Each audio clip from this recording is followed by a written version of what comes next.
Ngono ya ngono ning aja ngono. Kalau saya sambungkan dengan konsep beliau, itu relate dengan konsep 6 so. Ya, hidup itu sak butuhe, sak perlune, sak cukupe, sak benere, sak mestine, sak penake.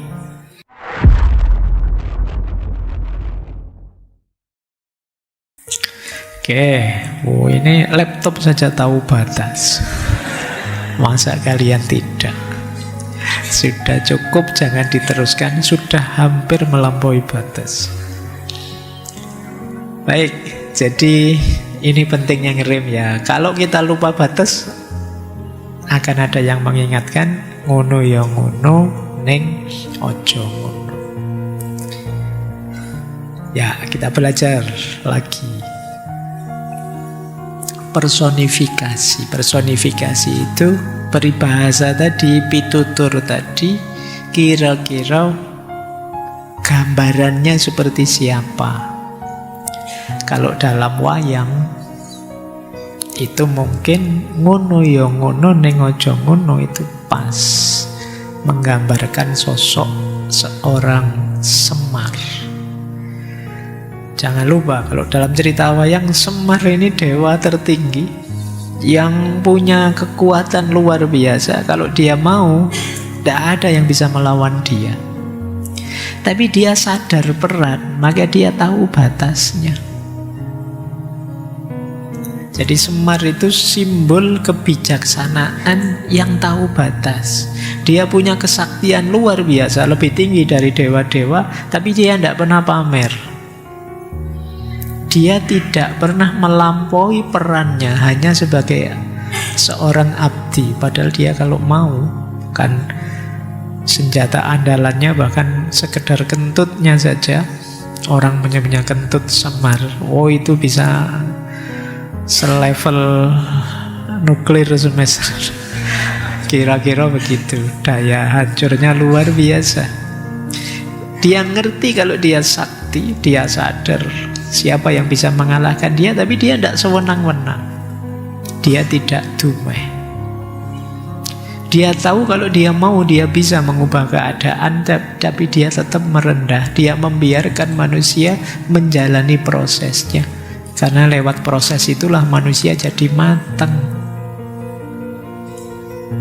Maka dia hanya main sebagai pemomong saja. Dia punya kuasa tapi lebih milih diam, nonton, ngemong saja. Kalau mau, siapa yang bisa melawan dia? Bahkan selevel siapa? Arjuna, selevel Bima tidak akan bisa mengalahkan dia. Ini adanya kan di Jawa Semar itu. Membimbing tanpa memaksa, menuntun tanpa merintah, menegur tanpa mempermalukan. Itu Semar. Kalau di lakon-lakon wayang itu, kalau para kesatrianya sudah mulai kebablasan, yang negur Semar. Jadi dialah yang mengingatkan kalau para kesatria sudah emosi, sudah ambisi, sudah sombong. Jadi tidak mentang-mentang tapi ngemong.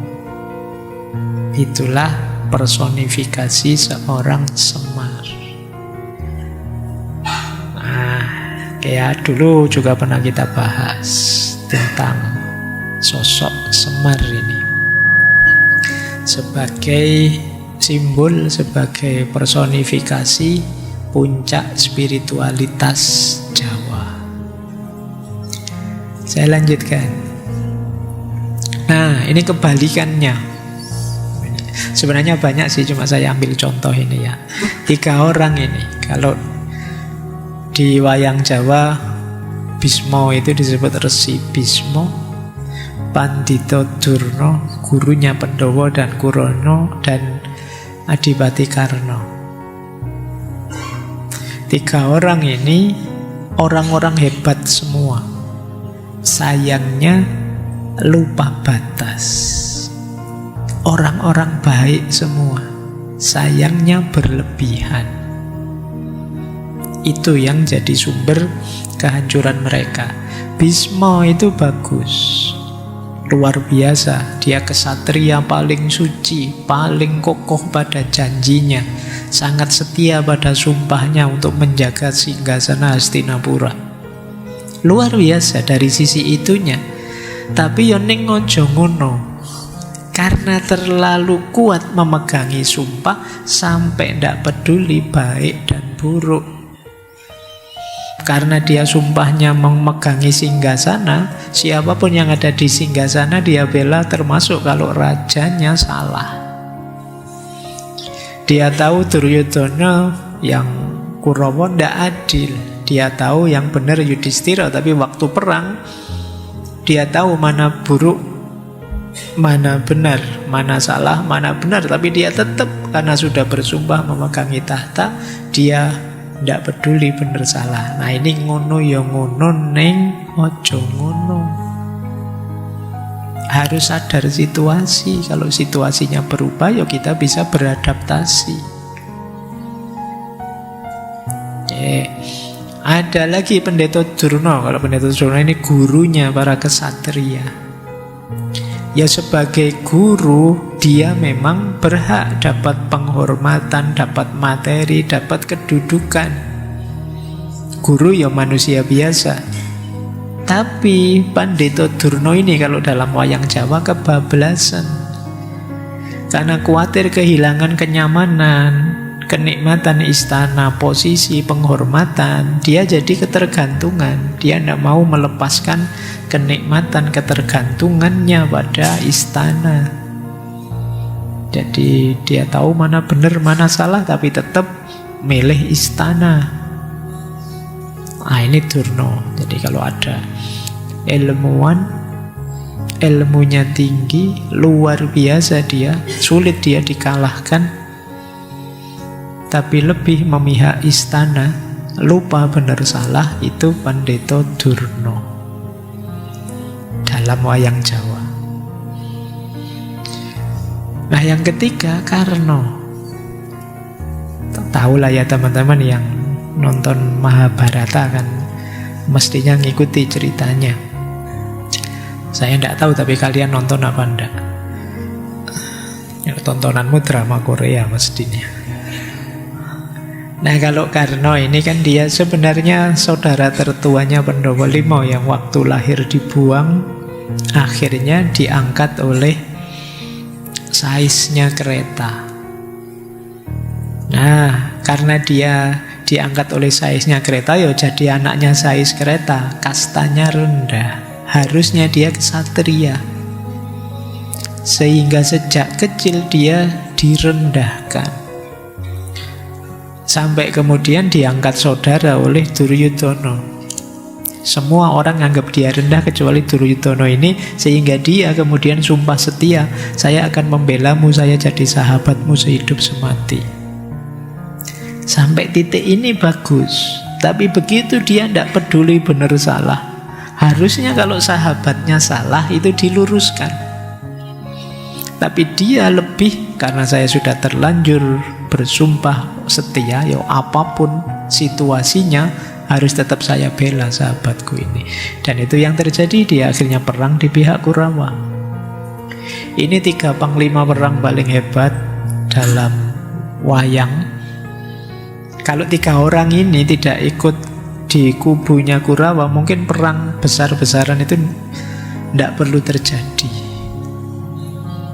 Karena tidak akan imbang kekuatannya. Tapi begitu 3 ini ada di pihak Kurawa, ya Duryodhana jadi percaya diri. Terjadilah perang hebat, perang besar, hancur-hancuran luar biasa, sampai 3 orang ini juga akhirnya juga tewas.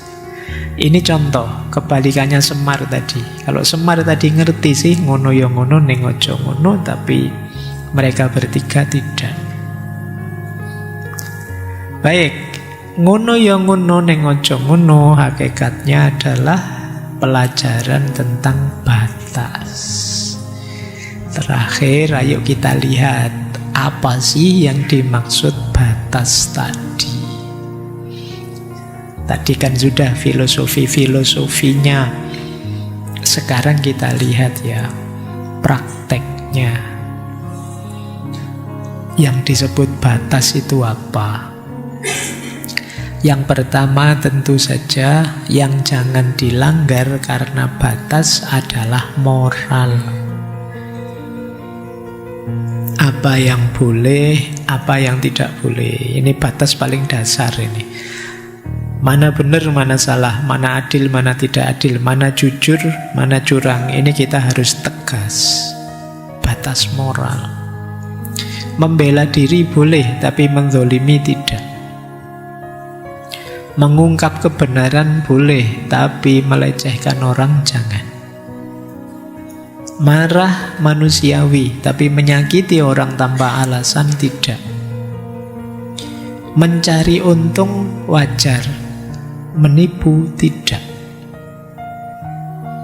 Ini yang disebut batas moral. Jadi saya mau bisnis tidak apa-apa, ngono ya ngono. Tapi ya kalau bisnis itu kan boleh kan dikit-dikit curang, enggak, jangan. Ning ojo ngono. Demi cinta Pak, saya demi cintanya boleh, wajar kamu mencintai. Tapi kalau nabrak moral jangan. Tapi pasangan saya enggak mau Pak kalau saya enggak melakukan itu. Enggak boleh tetap. Kalau itu negatif tetap jangan. Itu batas moral. Alasan apapun termasuk alasan cinta. Ini yang disebut ngono ya ngono ning aja ngono dalam batas moral. Yang kedua, batas niat.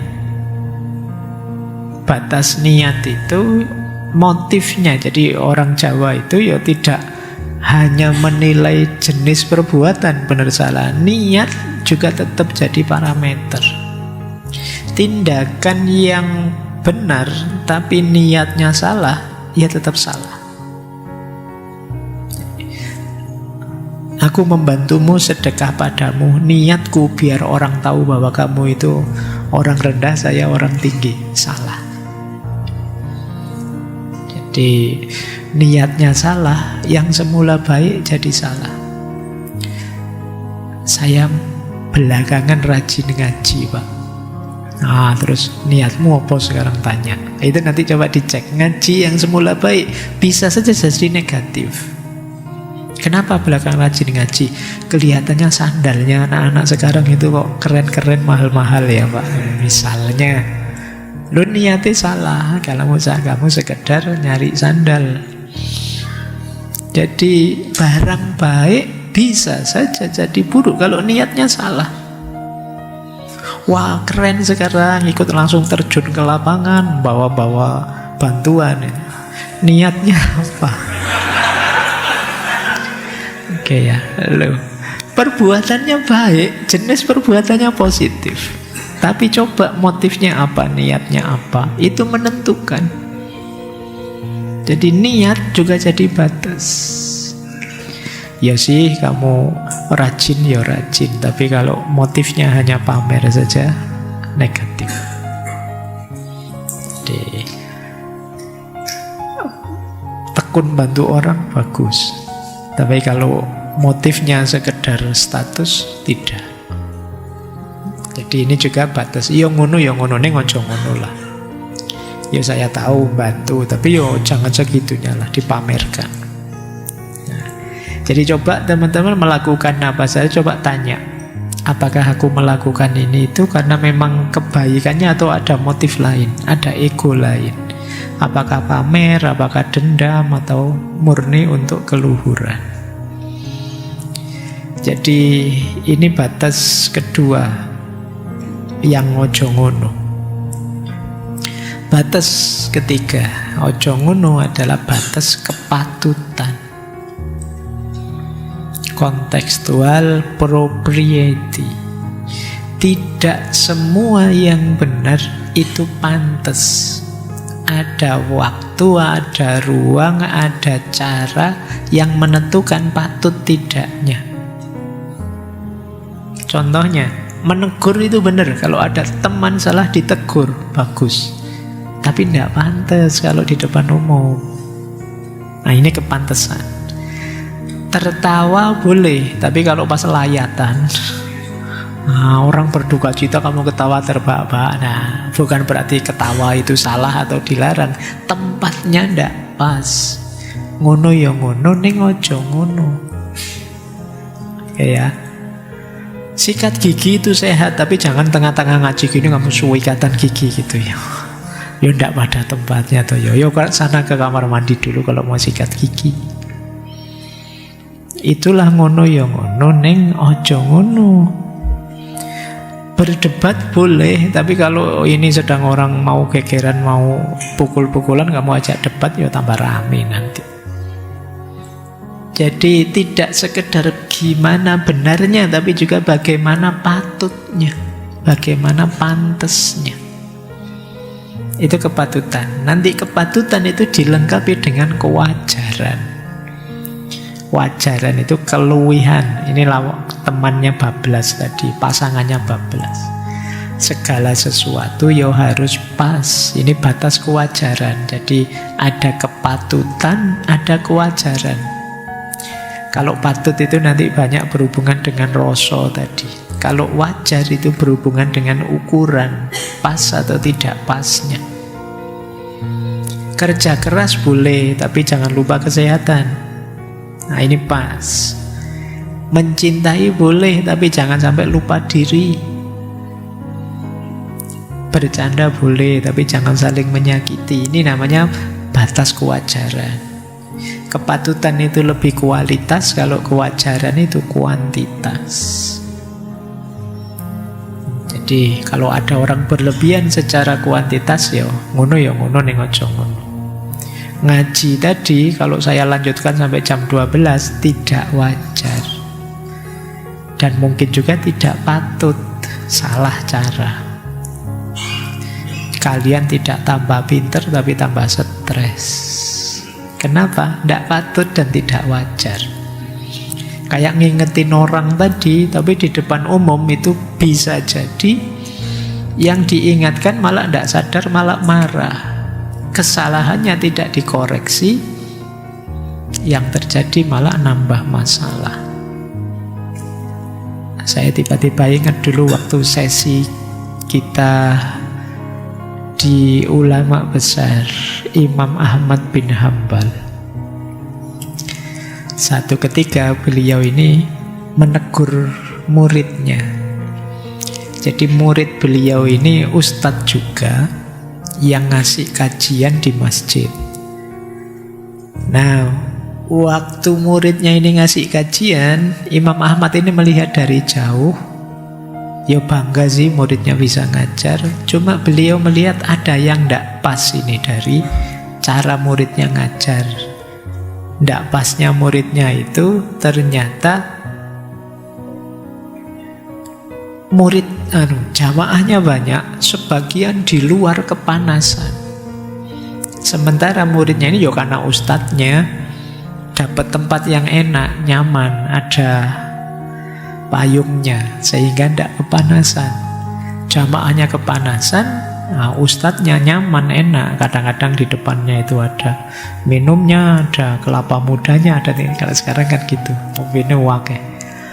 Nah itu dilihat oleh Imam Ahmad, terus tidak pas ini, keliru ini. Tapi ya ndak kok terus langsung ditegur oleh Imam Ahmad di situ. Ndak, kalau ditegur di situ gengsinya bisa keluar. Atau bantah, ini bukan saya kok yang ngatur, kan panitianya yang ngasih kayak gini. Nanti bisa bantah begitu. Jadi Imam Ahmad ini nunggu sampai tengah malam, karena beliau tahu muridnya ini tiap tengah malam belajar. Situasi sepi.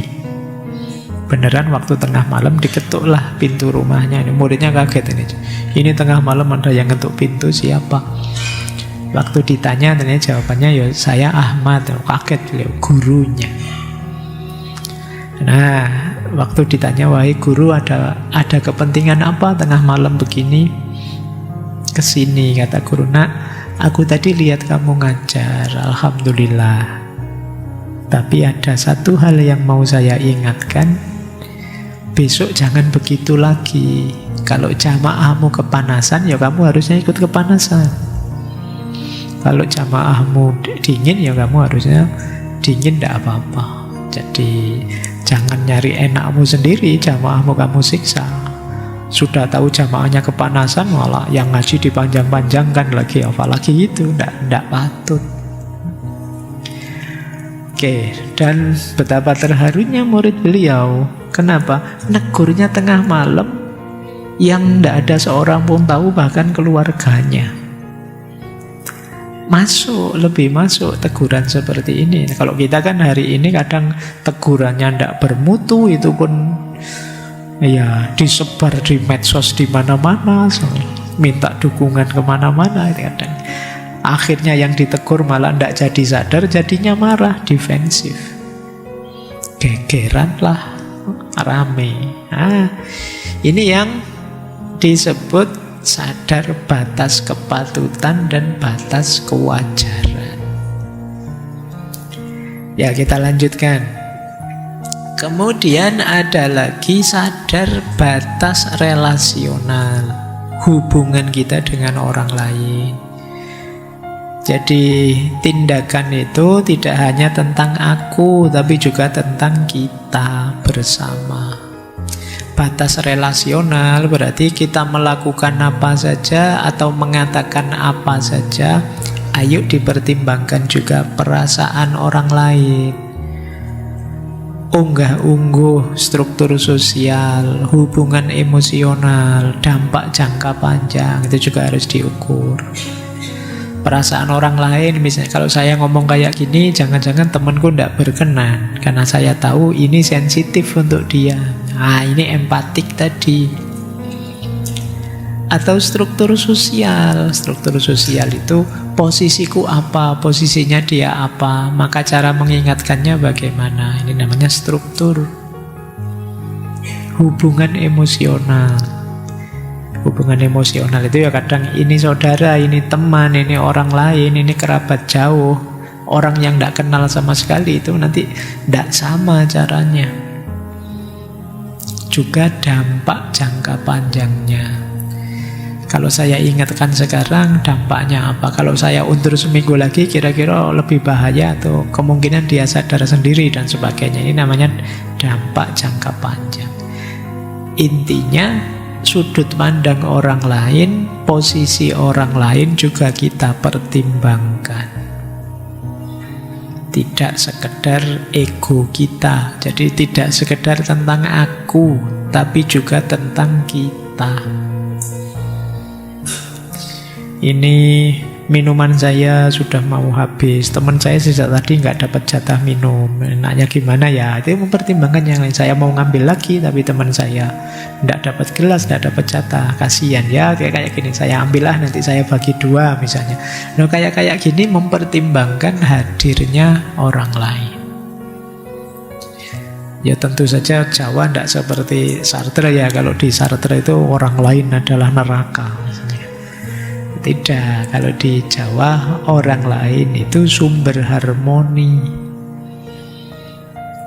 Jadi tanpa orang lain kita tidak akan bisa jadi diri kita. Kita itu awalnya dibentuk di tengah masyarakat, berarti oleh orang lain, yang pada saatnya diharapkan juga berkontribusi untuk masyarakat. Terus ada batas dampak atau konsekuensi. Ini tadi ya, diukur. Apa tindakanku nambah masalah enggak? Merusak kerukunan enggak? Nambah tentrem apa nambah kacau? Jagat kecil tetap adem apa jadi rame? Ini juga jadi pertimbangan. Jadi harus diukur. Ini nanti hasilnya ngono ya ngono, ning ojo ngono. Iya sih, ngeritik yang ngeritik, tapi coba deh dicek dampaknya. Jangan sampai yang dikritik hal yang kecil saja, tapi dampaknya kerusakan yang lebih besar daripada hal yang dikritik. Nah, ini ngitung dampak atau konsekuensi. Baik, batas relasional dan batas dampak. Masih ada lagi batas tindakan. Kalau di Jawa diperhitungkan juga batas wibawa dan martabat. Jangan sampai menjatuhkan jati diri dan nilai seseorang. Menegur bawahan boleh, tapi tidak boleh merendahkan.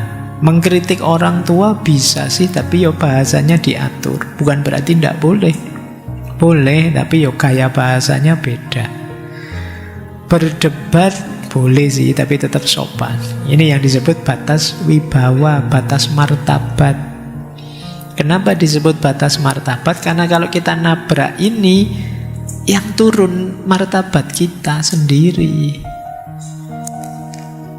Kita ngeritik, kritiknya benar, tapi terus tidak peduli sopan santun. Loh, itu yang drop itu kita. Orang melihat kita jadi tidak respect. Ini yang disebut batas wibawa dan martabat. Mungkin kita protes, Pak, kebenaran itu kan harus diperjuangkan sampai titik darah penghabisan, Pak. Dengan iya, tapi kan juga harus strategis. Jadi tidak asal nabrak. Ngeritik pun ada strateginya. Menyadarkan orang ada caranya. Jangan sampai kita lupa batas ini, yang terjadi sebaliknya. Sadarnya yang kita kritik tidak muncul, konfliknya yang mengedepan. Ini yang harus jadi pertimbangan. Jadi tidak sekedar kita mengibarkan bendera kebenaran kita, tapi juga ngajak yang lain secara lebih positif, lebih persuasif. Kemudian masih ada namanya batas spiritual, batas spiritualitas. Kalau ini menarik, tanyakan hatimu, itu batas spiritualitas. Nyaman tidak? Sreg tidak? Kita jadi keruh, kotor atau tidak? Ini namanya batas spiritualitas. Kalau kamu sreg, kalau kamu merasa nyaman, ya lanjutkan. Kalau tidak, ngono ya ngono, ning aja ngono. Sudah tahu itu nanti mengacaukan pikiranmu, mengotori hatimu, ngapain ditabrak juga? Ngono ya ngono, ning aja ngono. Ini batas spiritualitas. Kalau kita tahu diri kita, kenal diri kita, dan itu membahayakan diri kita, ya jangan ditabrak. Jangan nyari penyakit sendiri. Sudah tahu kalau nanti posting ini mesti rame ini, yang kritik saya banyak ini. Padahal ngerti kalau saya dikritik, saya biasanya mangkelnya luar biasa, sakitnya luar biasa. Loh, kalau ngerti sensitif begitu, ya cari strategi yang lain untuk menyampaikan. Jangan ditabrak saja. Ini yang disebut batas spiritualitas. Jadi sisi batin kita. Nah, baik. Jadi ternyata ngono ya ngono, ning aja ngono, panjang kalau dijelaskan. Berhubungan dengan banyak filosofi. Tadi sudah ada filosofi kebablasan, memayu-ayu ning bawana, rasa, eling lan waspada, dan sekarang ada 8 batas tindakan. Ya ternyata nenek moyang kita itu dalam kalau merancang kearifan. Kalau kita kan hari ini mungkin sulit mengembangkan yang dalam-dalam, kita maunya praktis saja. Bisa memikirkan kalimat sedalam ini itu mungkin perlu laku tertentu. Kalau kita kan tidak ada lakunya, tinggal tanya ChatGPT. Wahai ChatGPT, tolong buatkan kalimat yang kita begitu. Ya tentu saja kurang dalam. Lanjut ya. Maka di Jawa ada konsep sedeng. Oke ya. Sedeng itu, ya ngerti lah ya kalian. Sedeng ndak sedeng. Sedeng itu apa? Bukan sedeng ya bacanya. Ya, sedeng itu kamu gendeng itu. Sedeng. Mungkin kalian pakai kata ini, mungkin kalau ditanya, kalau beli nasi goreng pedas enggak? Sedeng aja. Cuma maknanya di sini sedeng itu lakukan apa yang perlu dan tahan dirimu dari berlebihan. Itu sedang. Karena yang berlebihan akan menghilangkan kebijaksanaan, menimbulkan konflik, dan merusak kehalusan budi. Sedang saja, pas saja. Ini filosofinya sedang. Ini yang relate ya dengan ngono yo ngono ning aja ngono, itu berarti apa? Yang sedang saja, jangan berlebihan.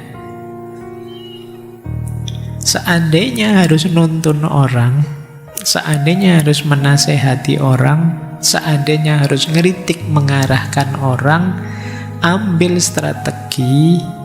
Ini sedang. Yang kedua apa? Ngemong. Jadi ngemong itu nuntun, tapi tidak memenjara, tidak menawan. Jadi menuntun tanpa memenjara.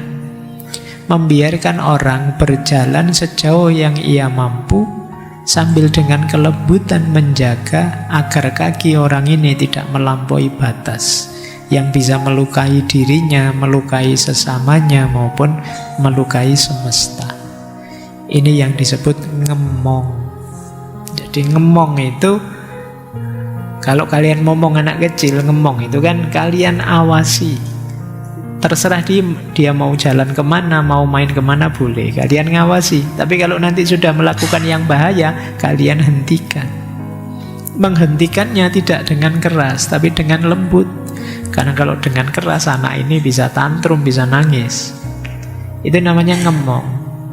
Jadi batas sedengnya ketika kita berhubungan dengan orang lain, mungkin perlu mengkritik, perlu mengingatkan. Itu namanya ngemong. Jadi arah dari ngono ya ngono ning aja ngono, ada prinsip sedeng dan prinsip ngemong. Saya lanjutkan, semoga nyampe. Nah, ini dulu pernah kita bahas panjang di Ki Ageng Suryo Mentara. Ngono ya ngono ning aja ngono, kalau saya sambungkan dengan konsep beliau, itu relate dengan konsep 6 so. Ya, hidup itu sak butuhe, sak perlune, sak cukupe, sak benere, sak mestine, sak penake. Ayo ya, semoga hafal, nanti ada ujiannya. Biasanya yang kayak gini-gini kalau ujian keluar. Jadi yang pertama, sak butuhe. Lakukan apa saja, tapi yo sebesar kebutuhan. Tidak sekedar memanjakan keinginan. Kalau butuhnya setengah gelas, ya ambil setengah gelas. Kalau butuhnya 3 gelas, ambil 3 gelas. Jangan kuatnya setengah gelas, ngambil 3 gelas. Itu namanya tidak sak butuhe. Jadi melakukan atau memiliki sesuatu sebatas yang dibutuhkan. Di Jawa itu ada peribahasa begini, ojo nggugu karepe untu. Ojo nggugu karepe untu itu jangan mengikuti maunya gigi saja. Karena ya gigi itu mulut, termasuk lidah mungkin ya. Yang minta enak-enak itu kan lidah, mulut ini. Kalau sudah melewati mulut sampai tenggorokan, sampai perut, itu dia apa saja mau masuk sudah. Tapi yang macam-macam permintaannya itu kan lidah ini. Keinginan itu ada di mulut, ada di lidah. Wong ya perutmu itu kamu isi angkringan apa restoran mewah sama. Apalagi kalau sudah keluar besok pagi, itu sudah kembar saja semuanya. Meskipun yang satu mahal, yang satu murah sama. Kalau ngikuti maunya gigi, maunya lidah, itu kan kita mesti melu restoran sana, restoran sini. Itu kan sampai situ. Padahal jaraknya cuma sebentar. Sudah melewati tenggorokan, sudah selesai itu sudah. Nikmat itu hanya ada di lidah. Maka orang yang terlena oleh sekedar wilayah gigi dan mulut itu, ya berarti dia ditipu oleh keinginan, lupa kebutuhan. Kalau perut kita diisi apa saja ya mau. Jadi sak butuhe. Yang kedua, sak perlune. Sesuai fungsi saja, seperlunya.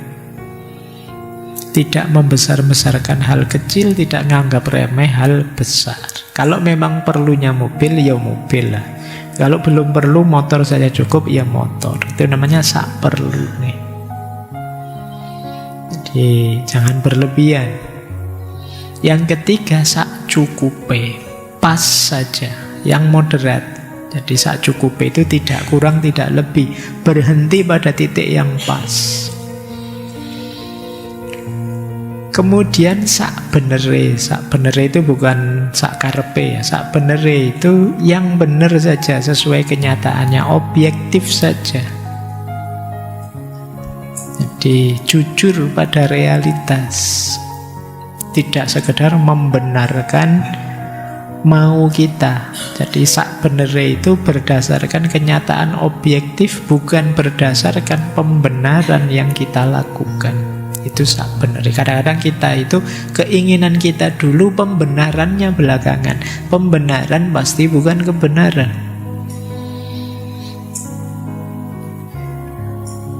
Kadang-kadang kan kalian minta ke orang tua begitu, Pak, di sini Pak, kalau ndak bawa mobil kuliah itu kurang maksimal. Itu kamu bohong sama orang tuamu begitu. Itu namanya tidak sak bener.